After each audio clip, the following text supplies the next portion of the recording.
John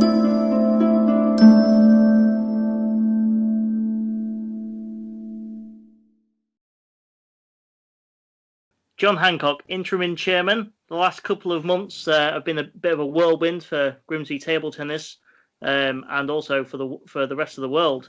How would you sum up what's happened and how COVID-19 has impacted table tennis? And also, how did it come about you being chairman? Right. Well, I think the important thing is really to keep things in perspective. I think whilst table tennis is obviously a big part of our lives, it's just a pinprick in the fabric of what's happening with coronavirus and what coronavirus has done around the world.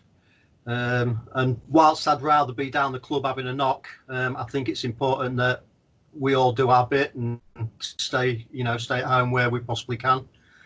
And I'd just like to say as well, as it's on record and it's going on Facebook, I assume, is it, Craig? Yeah. I'd just like to say, how grateful we should all be to our NHS staff and our key workers, and especially any that are connected to the association.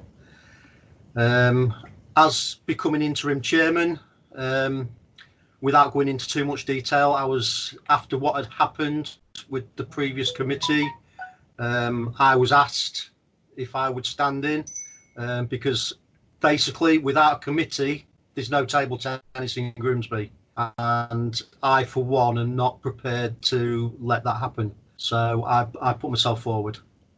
It says interim on your title. Do you want this role to be permanent? I think it's a little bit too early at the moment, I think, Craig, to answer that honestly. I don't know if there's anybody else interested. However, if it's a case of there's nobody there and Grimsby table tennis is going to collapse, then yes, I'll take it.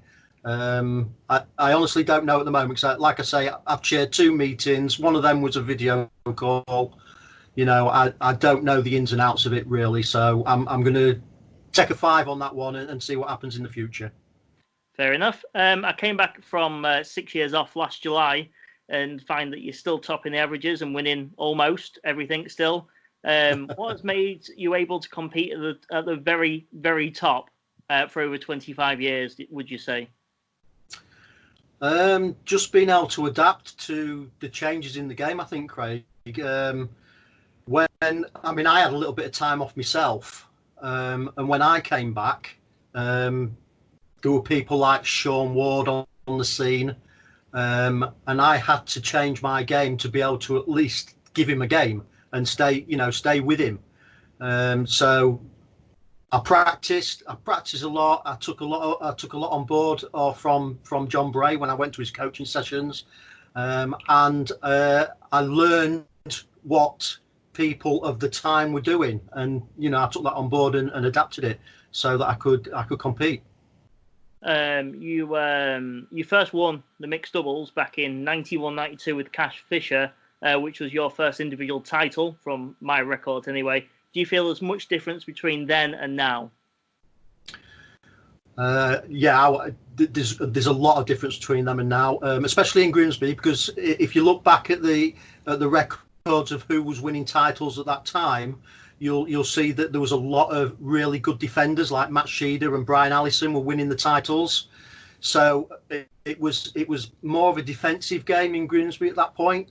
And that's if we go back to the previous question, when I first started playing, I was sort of like a middle of the road defender, and I would attack when I needed to. But moving forward and nowadays, well, you've played me. You'll know I'm much more of an attacking player nowadays. So yes, the difference is it was a much more defensive game in those days.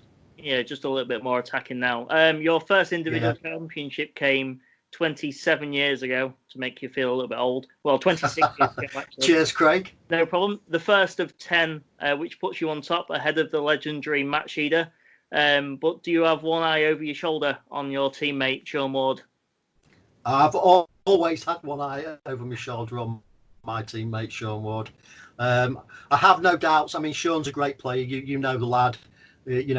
On top of everything, he's a nice lad. and I'm pretty sure that he's going to go on and do some great stuff in table tennis. So I don't begrudge him anything. I've still got the 10 titles. If I win another one, I'll feel extremely lucky. But you know what? If Sean wins and wins and wins, he deserves it. Yeah, fair enough. The decision has been made by the committee to end the season as it stands. What was the thoughts behind this? Other leagues have done the same, but some are waiting and some have gone down the null and void route. What are your personal thoughts, and what was the thoughts on the committee? Personal thoughts. Basically, I think we had to make a decision so that we can move forward, ready for next season, if indeed we get to play next season, as we don't know what's going to happen with Corona. I spoke to various other chairmen. I spoke to Dave Randerson at Hull, for instance, and just took on board what they talked about and the decisions that they'd made. And that's what I put forward to you guys on the committee.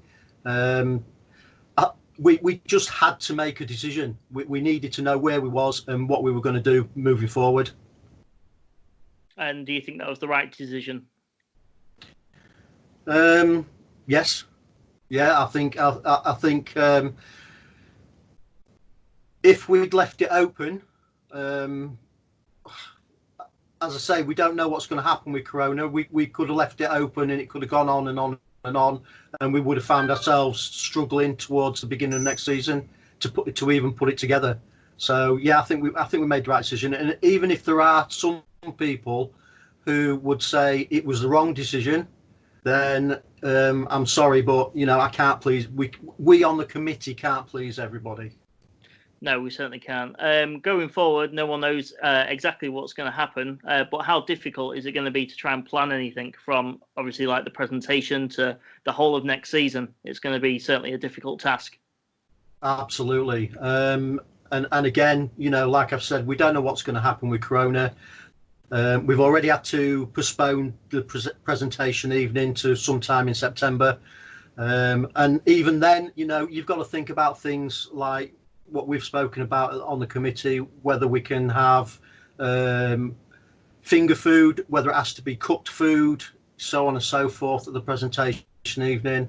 And as far as trying to arrange next season, I can just see it being a little bit of a nightmare, to be honest with you. But there's a lot of good people on that committee, and I think we'll get through it. Yeah, that's perfect, unless you got anything else that you want to add. No, I don't think so, Craig. I'd just like to thank everybody. I think we have to bear with the situation, and I just hope everybody does understand the decisions that we're having to make at the moment.